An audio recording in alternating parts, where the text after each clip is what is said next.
Perfect. We're here, Ted. All right. We're here. Shake off the rust.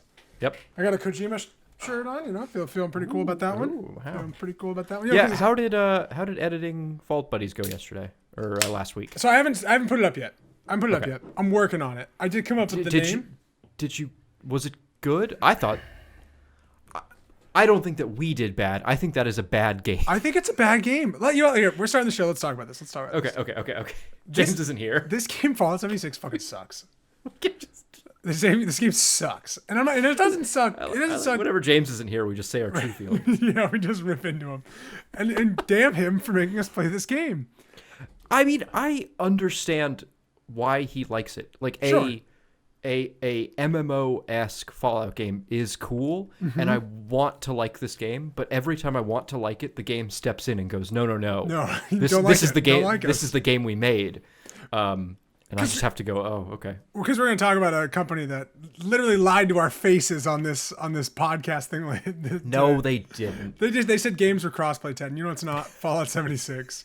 Okay, that's true. They did say that. That's damn true. Games on Game Pass are crossplay. That is a direct quote. That is a direct quote from the Xbox podcast, and we know that's not true. And you know, and you the viewer know as well that is not the case. Yeah, if you are part of the Sidescape cinematic universe, you understand that's not the case.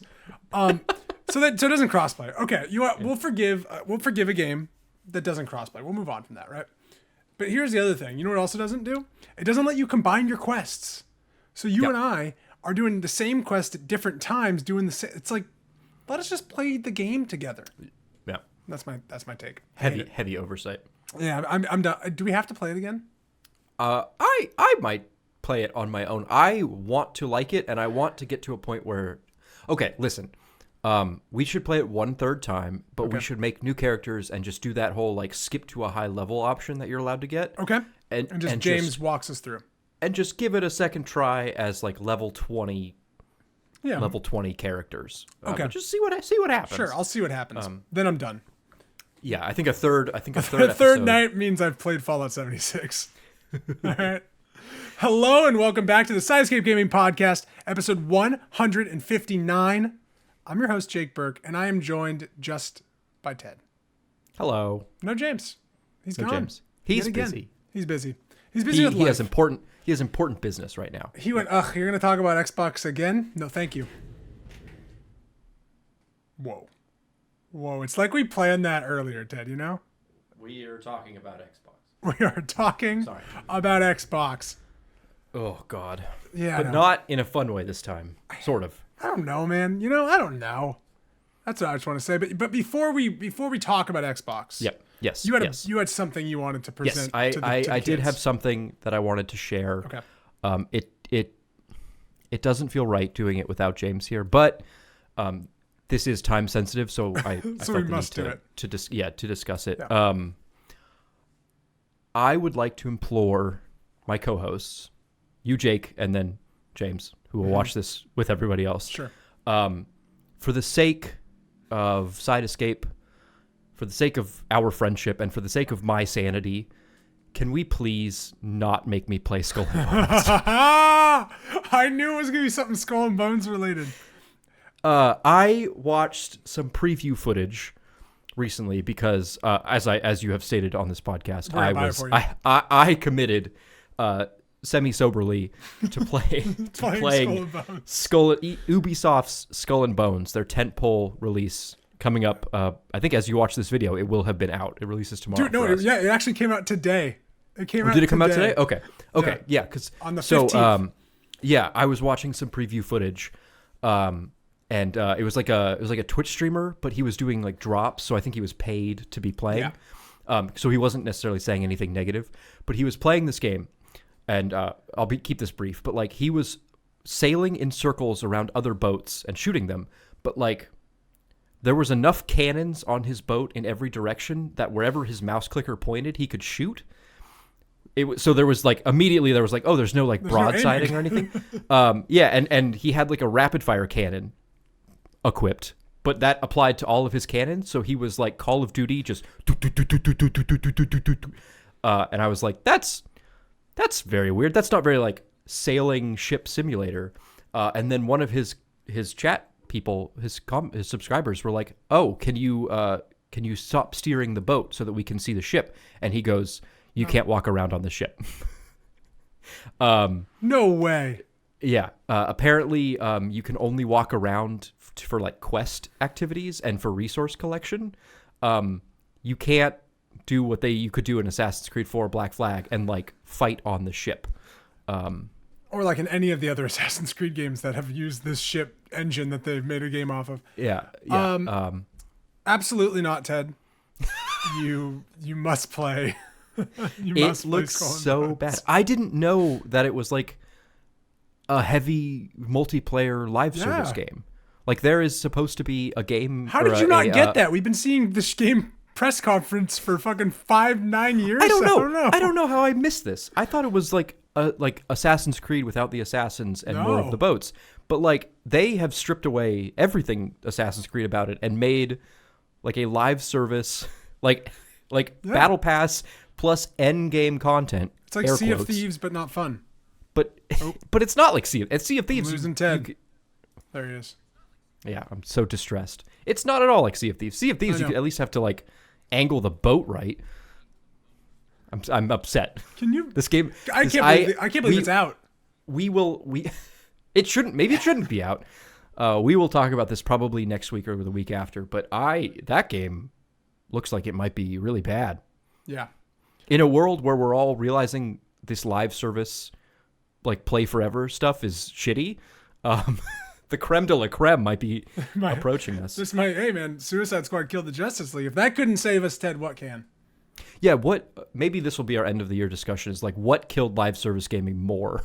Yeah, which was the Suicide Squad or Sea of Thieves? They're both gonna end game content. Well, Sea of Thieves could have killed Ubisoft altogether, so that could be.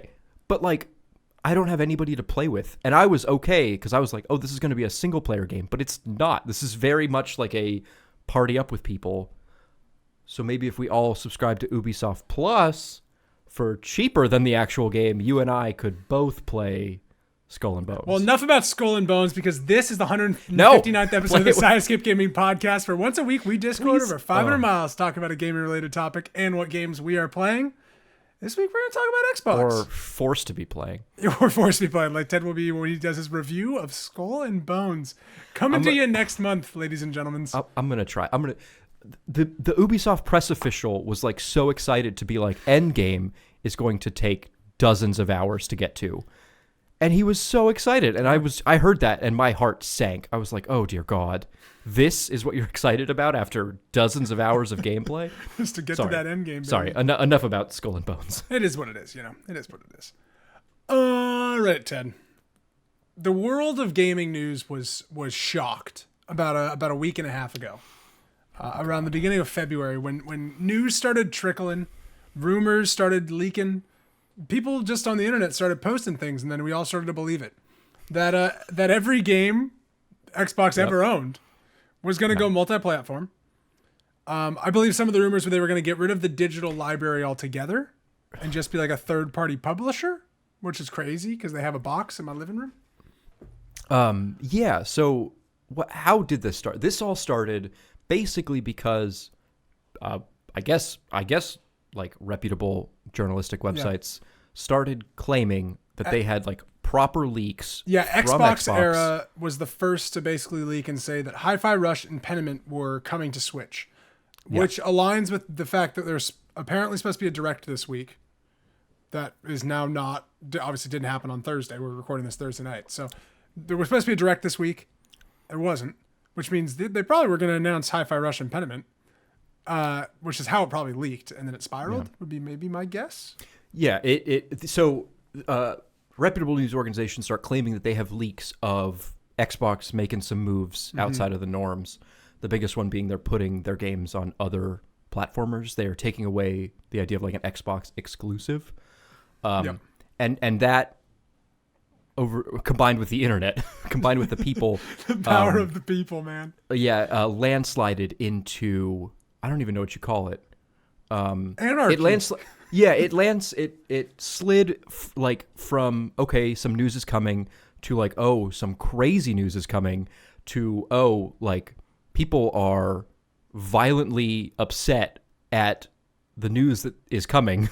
That their games library will be gone forever. And that was like never the rumor. Yeah. Some of the rumors that I was seeing was that Xbox was going to officially concede. Yeah. That they will officially announce in a public setting that they will no longer be supporting or making consoles anymore, kind of like Sega and the Dreamcast, which is hilarious to me that they would. Could you imagine?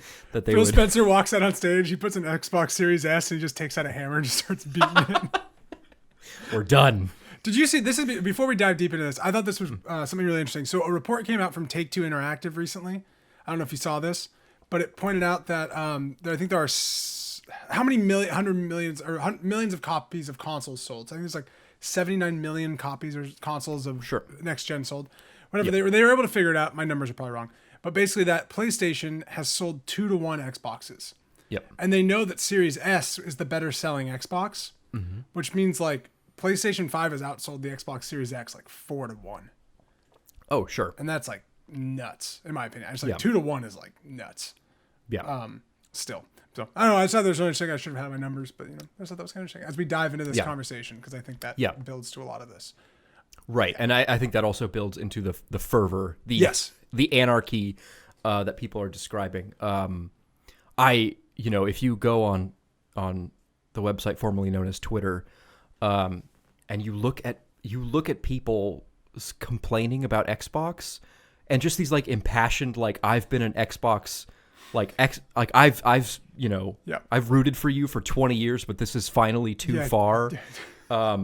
People saying, oh God, what was some highlights? There was somebody saying that if you put exclusives on other consoles, it devalues every Xbox owner ever. Every copy sold on PlayStation is a personal offense to me. Is a personal offense to everyone or it should be a personal offense to everybody who bought an Xbox.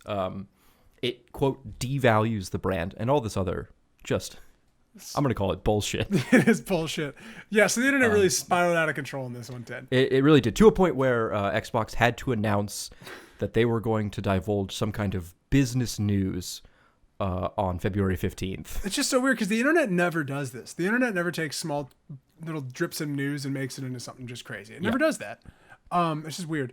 So then they announced that Xbox was going to reveal the future of Xbox on the Xbox podcast today, February 15th.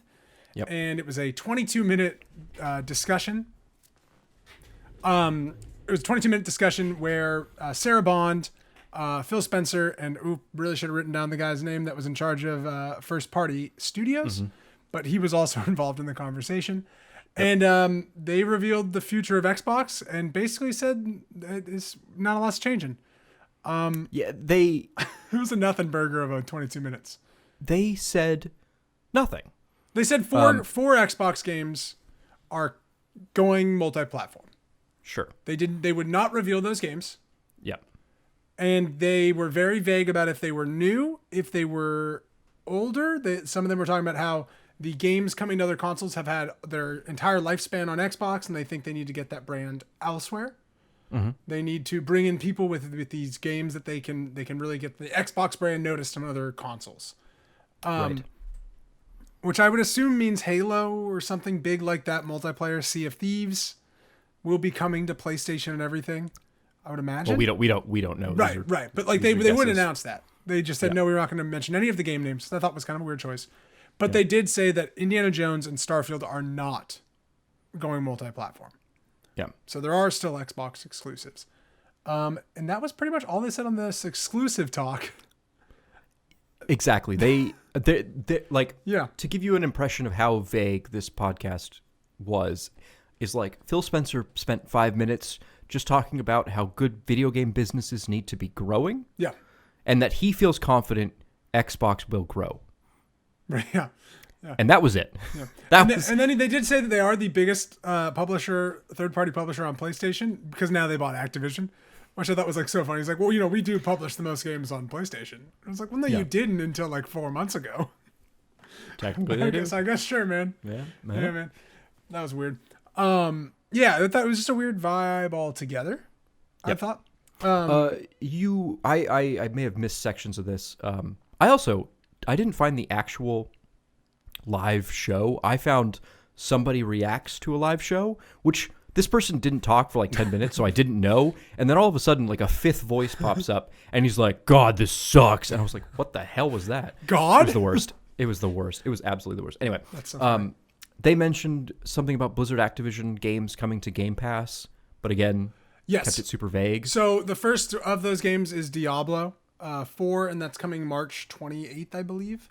And then DLC will hit Game Pass day one. Sure. So I mean, if you're a Diablo player now, Diablo, like they did with League of Legends, your place to play it is Game Pass because you don't have to pay for all the DLCs. So Right. that's huge. Yeah. Yeah, and then they also mentioned that they are not out of the console business. That new hardware is coming. But that was one of the rumors. This was all a reaction. They weren't going to do something like this. This show felt very much like they were trying to address the shitstorm that was brewing. Yes. I don't think they would have done this if the internet wasn't getting very upset over choices that Xbox may or may not make. I really believe that if there was some sort of direct planned for this week, we were going to see Hi-Fi Rush as a Switch game. And then that leaked through channels, and then everyone started talking about everything that they've heard about the Xbox discussion of publishing third party almost. And then that just kind of exacerbated into what we kind of got. And then I don't think they would have ever announced that they were doing this kind of multi-platform plan. They would have just started to kind of do it. So because they did that with Cuphead and like some other games that they publish. I know they don't own Cuphead, but like they publish certain games and then they put them on other platforms. Is Cuphead available for PlayStation? Yeah. Okay. Yeah, Cuphead's I think on everything So now. like they kind of sort of have been doing And this. Minecraft has stayed on PlayStation since they bought it. Yeah, I was going to say Minecraft was cross-platform first, and then they bought Yeah. Mojang. Yeah. Yeah, and they've kind of said like that was always going to stay like a separate part of their business, which I think is a good thing.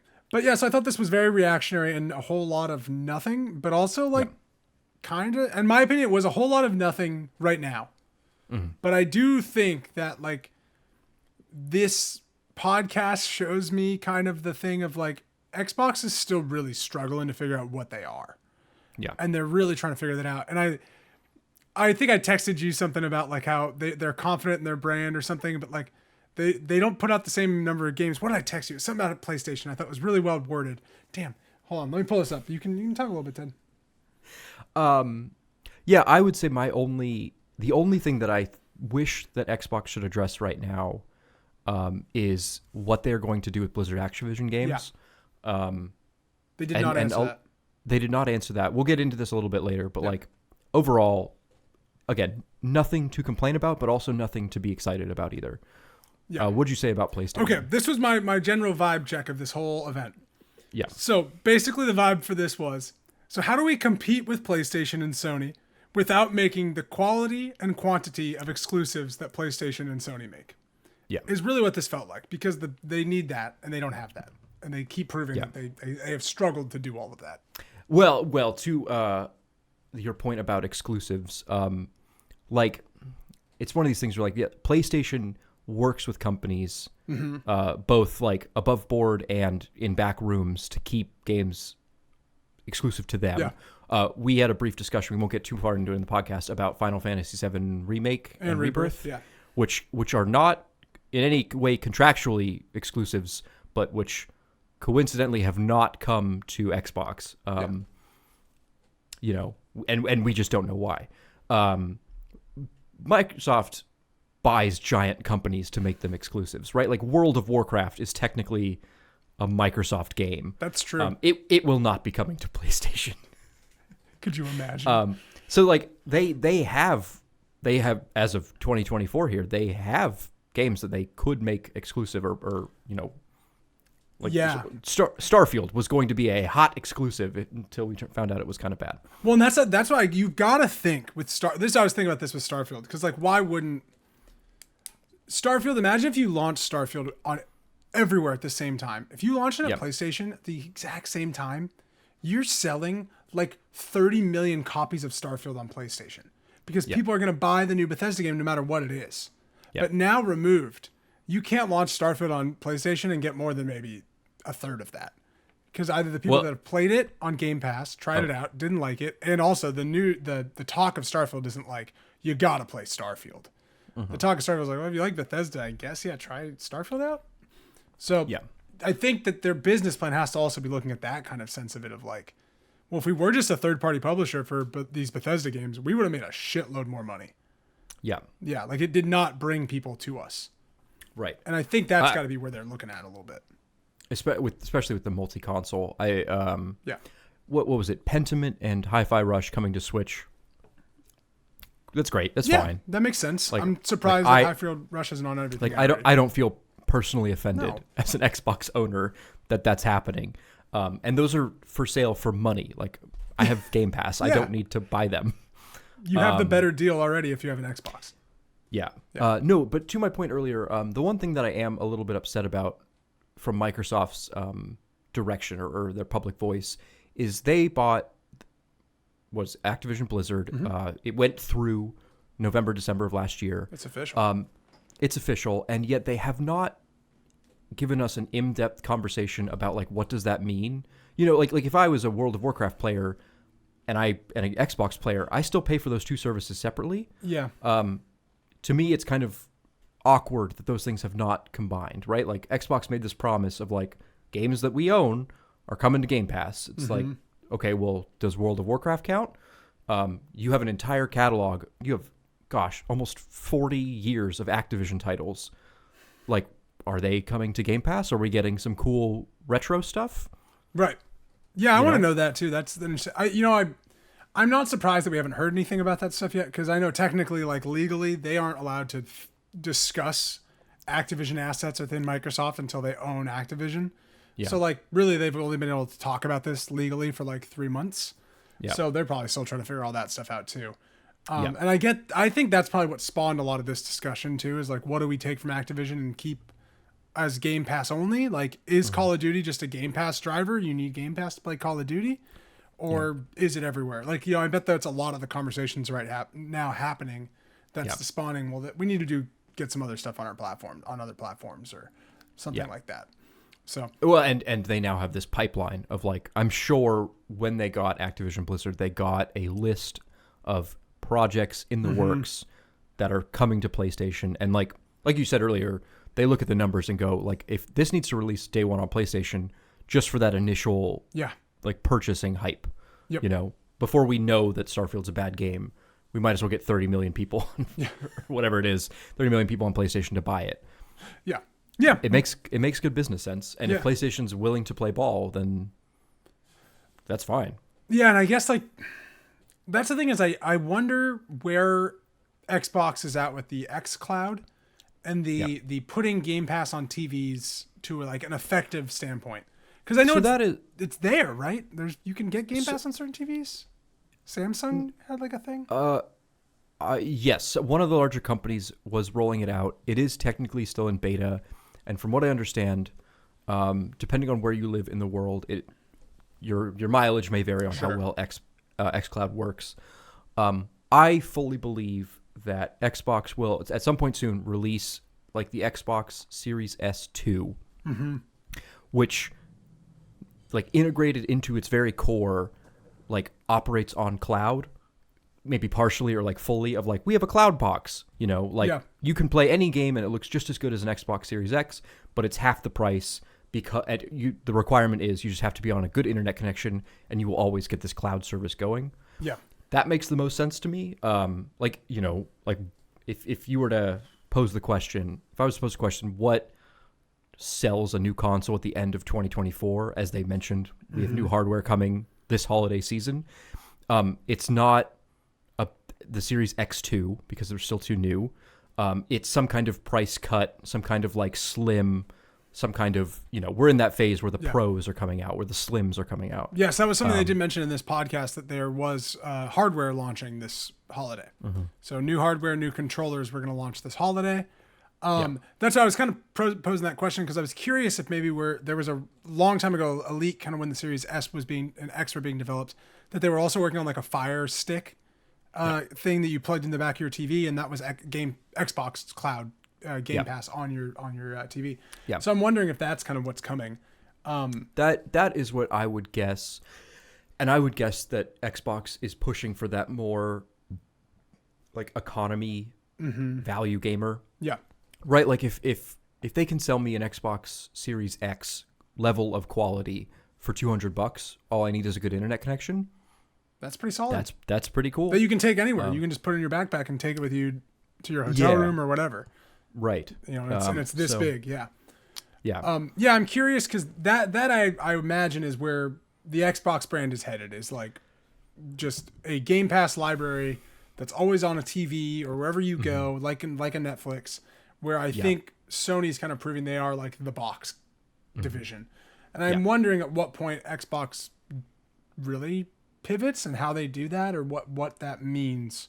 Yeah, I don't know. I'm curious. Do you think it's bad if games like Halo, Gears, and other big Temple Xbox games come to PlayStation, even if it's like a year later? Does that hurt the value of Game Pass and X? I don't know. Like, what do you think? I have a very similar question that I was going to ask you, which is that, like, how important is the exclusive really? Because when you asked, like, what happens if it comes to PlayStation later, like, we are living in a world more and more where, like, video games are interconnected, multiplayer adjacent, and most importantly, like, they need players in them to feel alive. Yeah.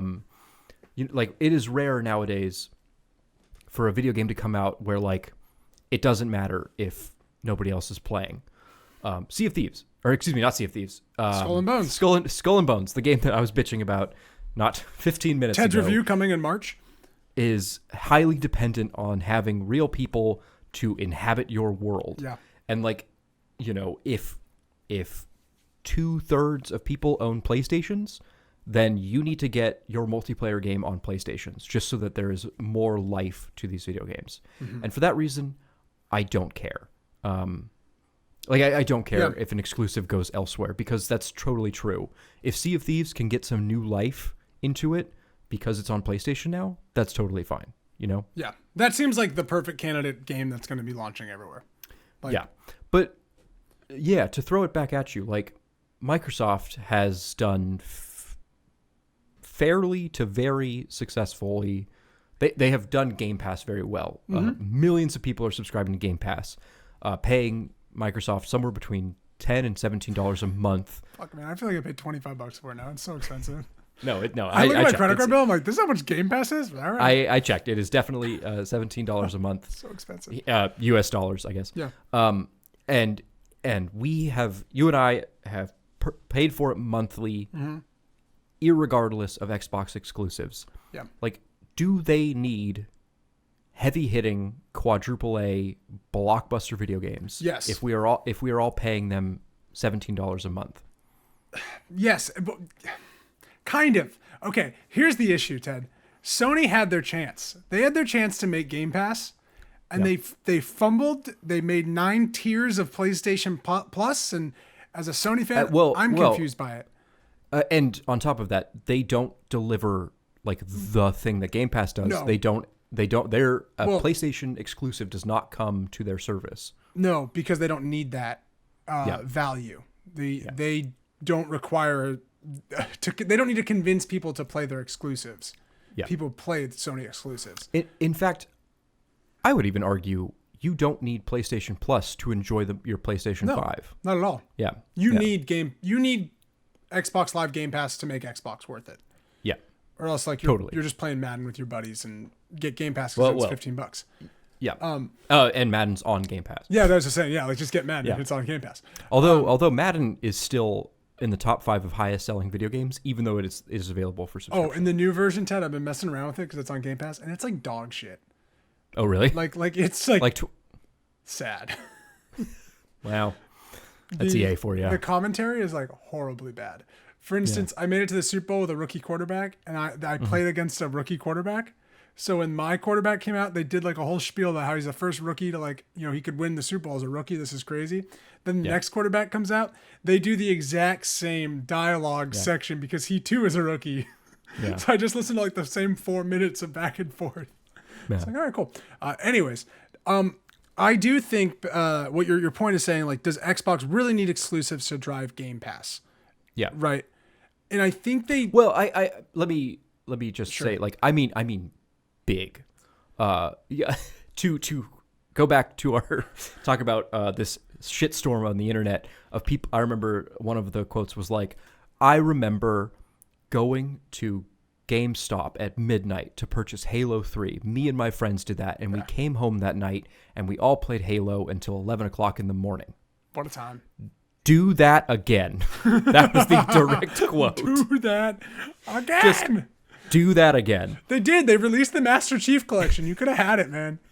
It was right there. Just do that again. Like, so do they need these? Like, because obviously, like, they can release tons of indie games, smaller games, interesting games on Game Pass, but do they need big exclusives?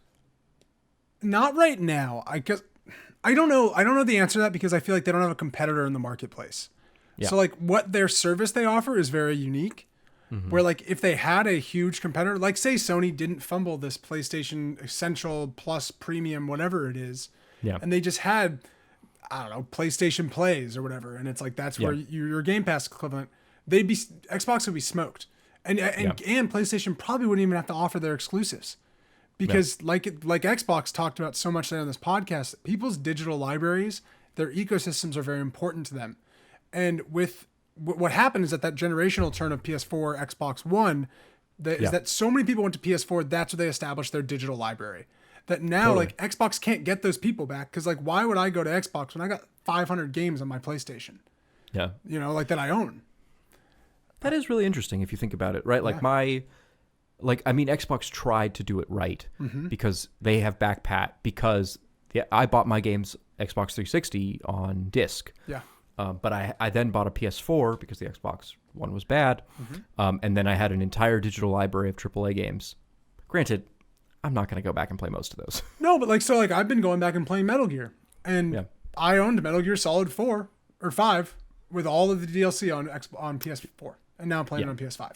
Yeah. And so it's like, you know, where Xbox, if I had it on Xbox, I would just boot it up there. So I think, like, they're already in a hole that it will take a long time to recover from.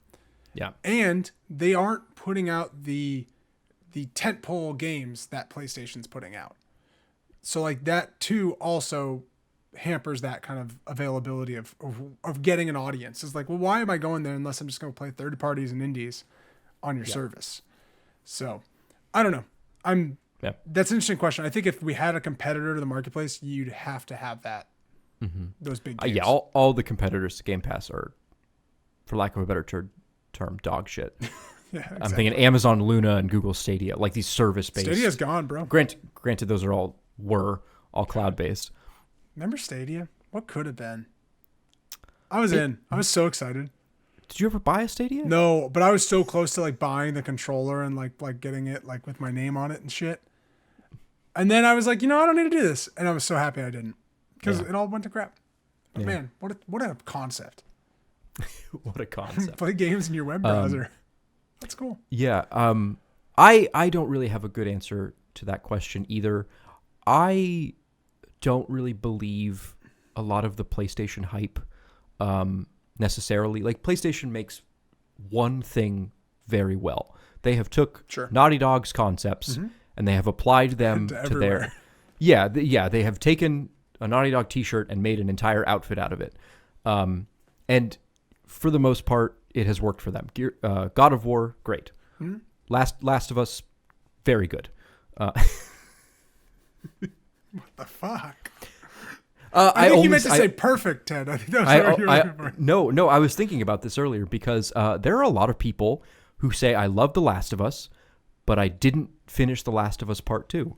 I'm just saying.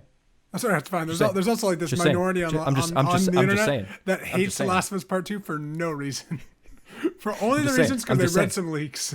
We've all beaten the first 3 Halo games. Anyway. I beat Halo 4. Because I'm not a quitter. Halo 4. Wow. No, but they have done, and Spider-Man was the third one. They have done the very cinematic single-player RPG adjacent game incredibly well. They've also had some flops in Days Gone. Yeah. Just want to keep throwing that out there.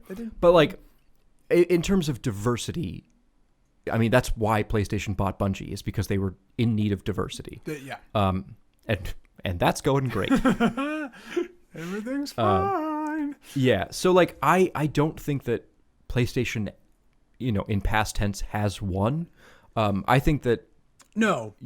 I think that there are plenty of genres ready for video games that Xbox could make in their ecosystem and have them be maybe not like, maybe not midnight release success, but could sell the Xbox. Do it again, Ted. Do it again. No, I understand what you're saying, and I gear myself towards Sony games more. So like I understand that I'm a little more of a Sony fanboy in that sense of like, okay. Yeah. But I'll stand by, like, dude, Gears 5 is one of the great games of this generation. It's phenomenal, and not enough people played it.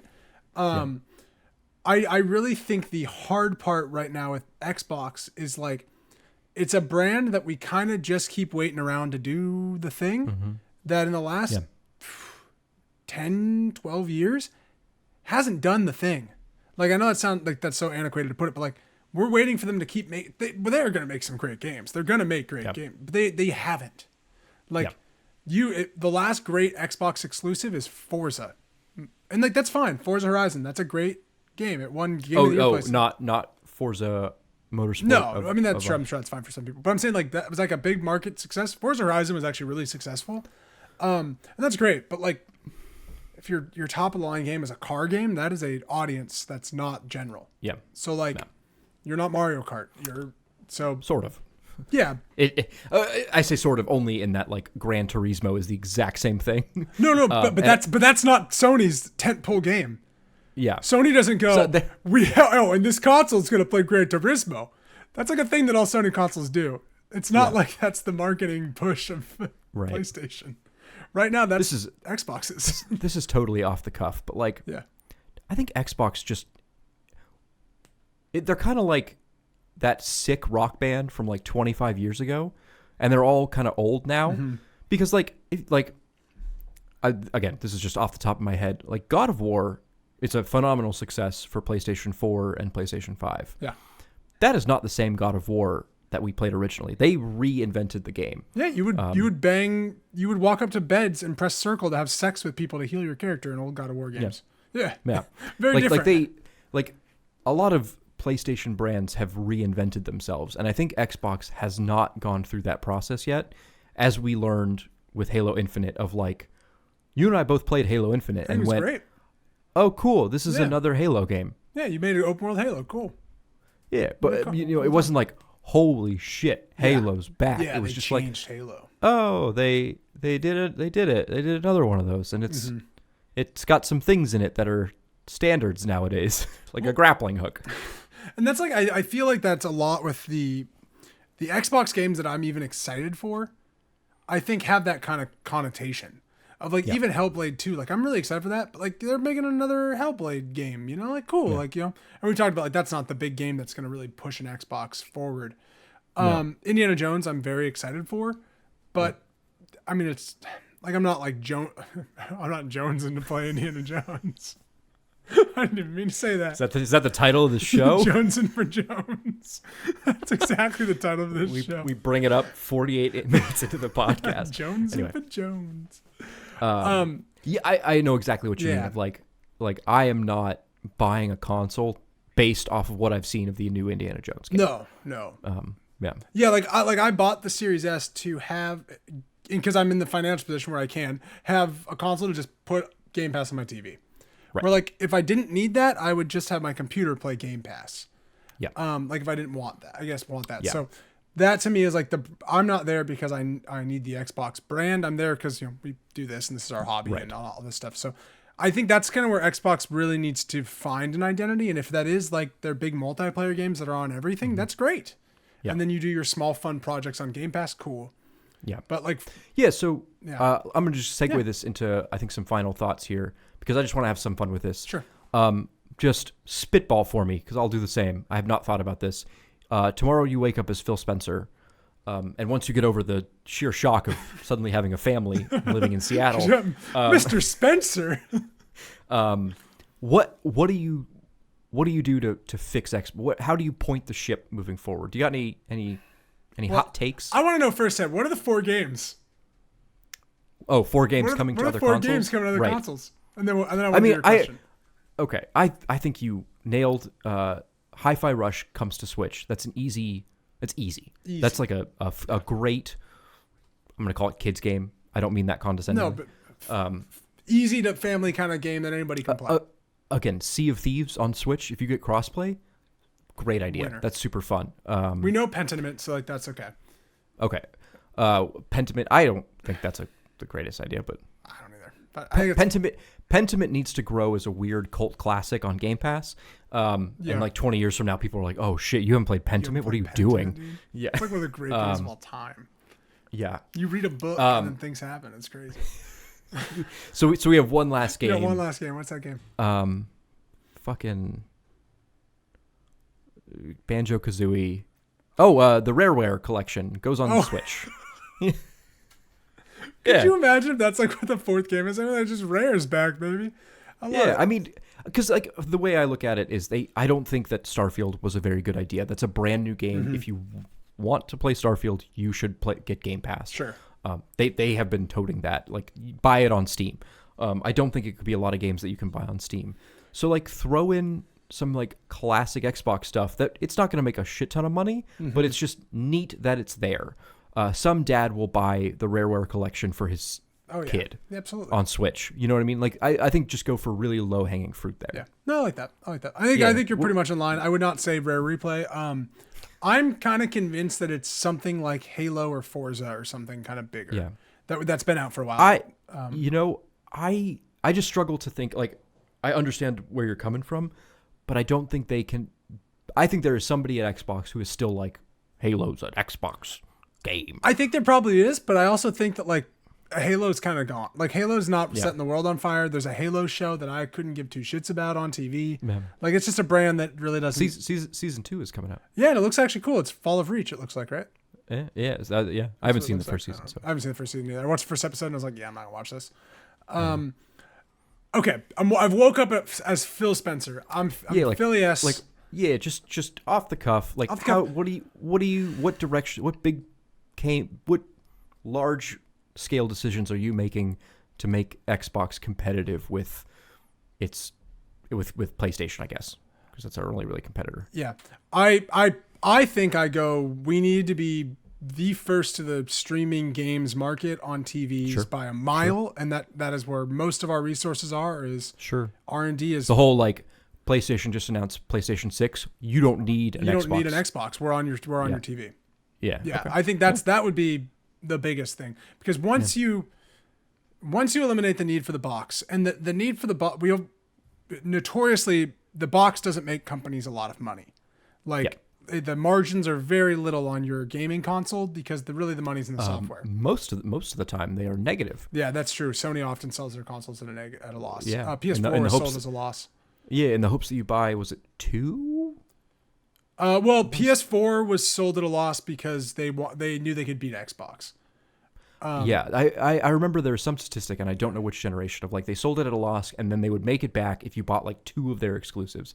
Oh, but I don't remember. Maybe that was like that probably was launch Xbox 360, something like that. Yeah. Anyways, but so like I think would be my kind of first direction, is like, how do we become known for game streaming? Because I think that's where your market can really be. Because I think you've lost the fight in a few other areas. And then I really think you need to put out like 2 top of the line third person story based exclusives to show that you can but I think you need to show that you can compete with Sony on that level of what games are. Like, because that's kind of what like the art game is right now, is this third person, like, Alan Wake, Last of Us kind of game that I think you need to put out. And then you need to not have another fucking issue like Baldur's Gate can't have co-op on one of your consoles. Like, you need to not have any flubs for the next year and a half. Yeah. So what about you? You're Phil Spencer. So I'm Phil Spencer. I hug both my children before they go to private school, I'm sure. They're not at public school.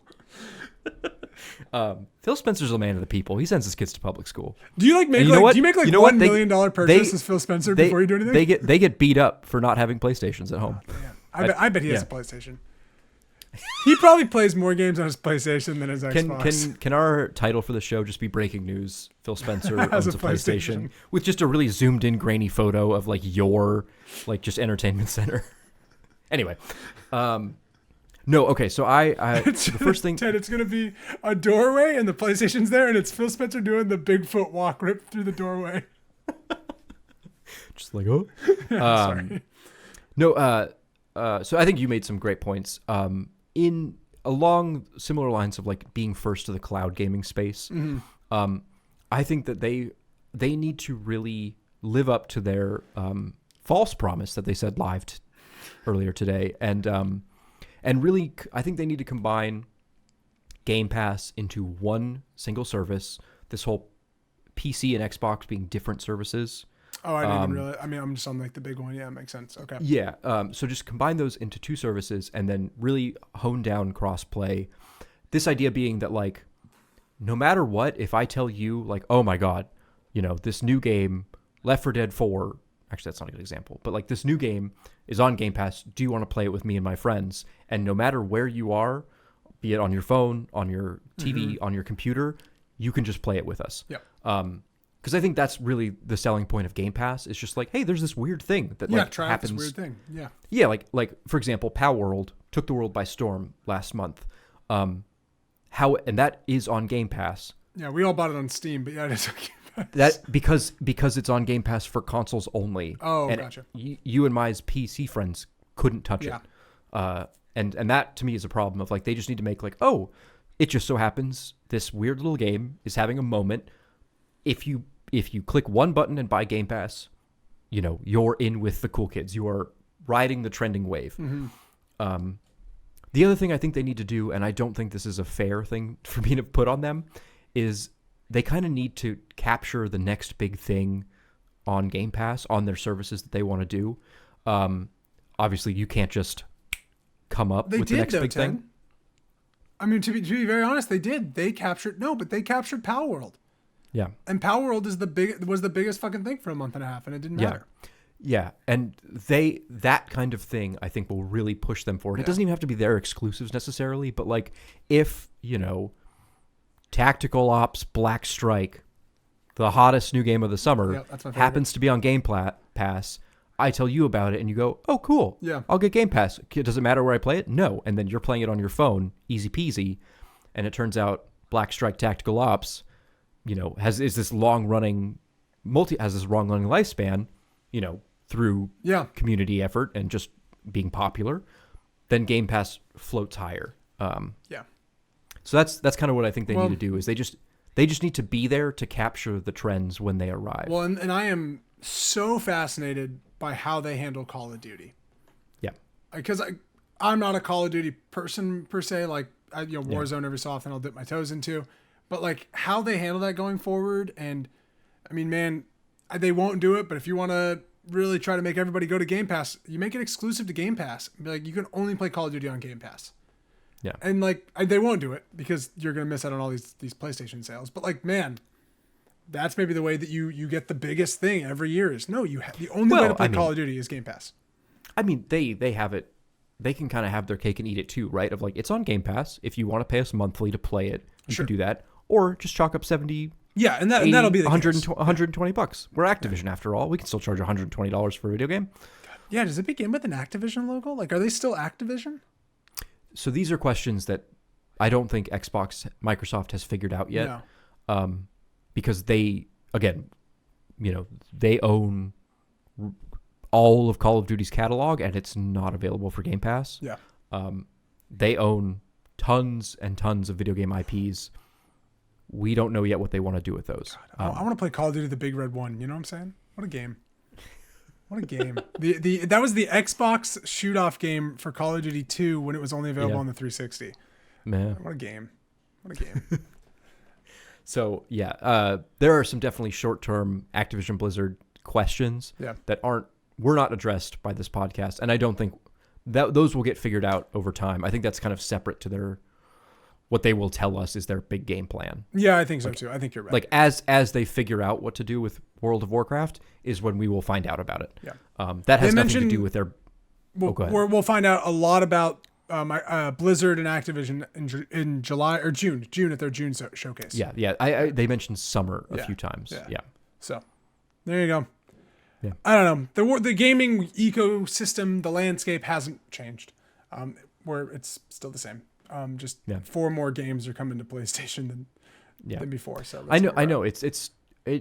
Well, oh shoot! I have one more point. I know we were talking about closing thoughts. Can I just talk about one more? Yeah, point? one more point, Ted. Let's hear it. It better be a good point though. Okay, yeah. So this is what I was talking about to you via text of like, I think Xbox is really starting to notice our attention economy problem.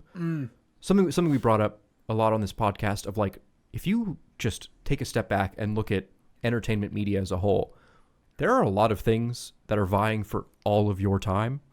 And it's getting very competitive. A lot of people are starting to feel burnout in the streaming services space of like, I have to pay for 4 of them, and they're coming out with so much content, I just can't keep up. This is too much. And I think that Xbox is starting to suffer from that as well, of like, people just don't care if you're not coming out with the best of the best. You know what I mean? If you don't have what it takes, a lot of people are like, well, I only have, I have kids, I have a wife, whatever it is. I have a really intensive job. I only get a few hours a week to play video games. I can't waste my time, playing Redfall, like straight up. You know what I mean? I know exactly what you're saying. Like there used to be an era in video games of like cult classics and like almost like Mystery Science Theater of like, we're going to go back and play bad video games because why not? I have the time. And that's just, we're not there anymore. People are starting to struggle with that. Yeah.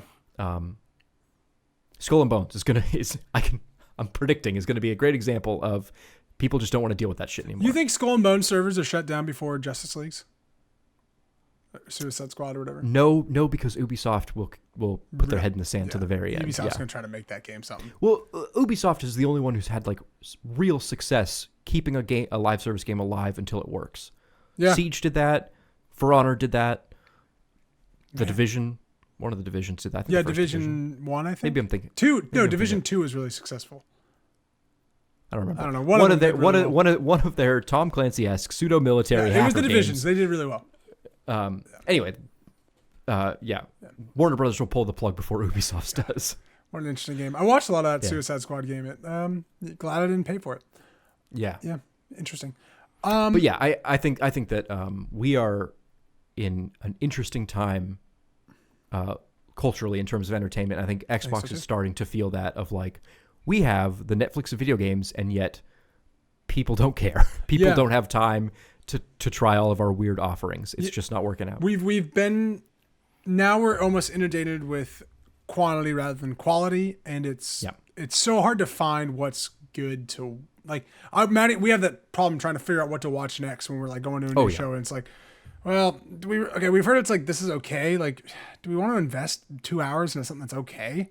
Like, no, let's just watch. So I think that's Microsoft's one of their biggest problems. I don't think okay is good enough. So exactly, and I think they are starting to notice that with things like, well, with Starfield, Redfall, Bethesda's products of like, these are not the best, these are not the greatest, and it shows. Yeah. PlayStation made a really good bet when they said we're going to make really high quality stuff, and we're going to market it as high quality stuff. We have our style of how we're going to tell stories in games, and that's what we're going to do, and it's done pretty well. So, I've always loved what Xbox is doing and what they're trying to do, and the fascination of being the top dog and then really trying to dig yourself out of like a colossal hole is fascinating. We should have a whole nother topic about the fact that you hit the nail on the head of like, right at that time when we all transitioned to having digital libraries is when Xbox shit the bed. Yeah. That is fascinating. It's the most important time in gaming. They fucked it up. Yeah. Because and PlayStation did it one generation before, but it didn't matter yet. Yeah. And they did fuck it up. Yeah. PlayStation told everyone they were going to get 2 jobs to buy a PS3. That's why it's so expensive, because you'll get 2 jobs. I was thinking more about like how PlayStation 3 games are like unportable. Like I had to put my PS3 out here to play Metal Gear Solid 4. Yeah, because they like cannot figure out how to backpat those games onto other. Anyway, no, it's crazy. I think that's so fascinating just with Microsoft in general. It's just like the Xbox One debacle, and to where we are now. It's like, man, Man, just crazy. Once again, we can blame cable television. We can. Once again, and the Kinect. Yeah. Never forget the Kinect. I remember when the Kinect was no longer needed, and I had a buddy who owned Xbox, like an Xbox with the Kinect, and he took the Kinect off the day it was no longer needed. He took the Kinect off and just threw it in the garbage can. Oh my God. And it was awesome. That was great. You know, you've played a lot of Halo. We'll end on a happy note. Sure. You've played a lot of Halo Infinite. Yeah. Have you ever witnessed the in-game chat Xbox off? No. I witnessed that in Sea of Thieves, of like somebody using the in-game like megahorn to like shout Xbox off at other ships, and like somebody DC'd. Fucking hilarious. That's so good. That's so good. I forgot that, yeah, you could like yell at your Xbox and it would turn it on and off. That's awesome. Well, ladies and gentlemen, thank you so much for watching the 159th episode of the Side Escape Gaming Podcast. My name is Jake. That's Ted. And we will see you next week. Xbox off.